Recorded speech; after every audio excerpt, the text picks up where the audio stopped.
विद्यार्थ्याच्या आंदोलनाला लोकशाही मार्गाने त्यांनी आंदोलन केलं आहे, त्यांचा अधिकार आहे, विद्यार्थ्याचा तो अधिकार आहे। परंतु हे जे राजकारणी लोक यामागे ज्या पद्धतीने नोटंकी करताय ते काही योग्य नाही आहे। तुम्ही स्वतः आंदोलकांशी बोलले फोनवरून, त्या दिवशी दुसऱ्या दिवशी भेट द्यायला सुद्धा जाणार होते। मी संपूर्ण आंदोलकांशी फोनवर बोललो, त्यांनी मान्य केलं की आपल्यावर मला विश्वास आहे। आंदोलकांनी मला सांगितलं की आपल्यावर विश्वास आहे, आपण हा पुढाकार घ्या। निश्चितपणे मी त्यांना आश्वस्त केलं की मी पुढाकार घेईल आणि आमचं केंद्र सरकार, आता माननीय पंतप्रधान मोदीजी, आमचं सरकार विद्यार्थ्यांना पुन्हा मनस्ताप होणार नाही। या देशातला विद्यार्थी सर्वोपरी आहे, या देशातला यूथ सर्वोपरी आहे।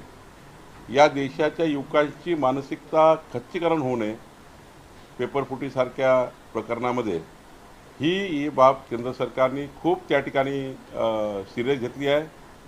माननीय प्रधानमंत्री मोदयांनी कालच्या ट्विटमध्ये सांगितलं आहे की युवक आम्हाला सर्वोपरी आहे, विद्यार्थी सर्वोपरी आहे। त्यामुळे मला असं वाटतं की लवकरच केंद्र सरकार उत्तम यातला मार्ग काढेल आणि विद्यार्थ्यांना यानंतर या देशामध्ये आंदोलन करायची गरज पडणार नाही, असं काहीतरी आमचे पंतप्रधान आणि सरकार करेल।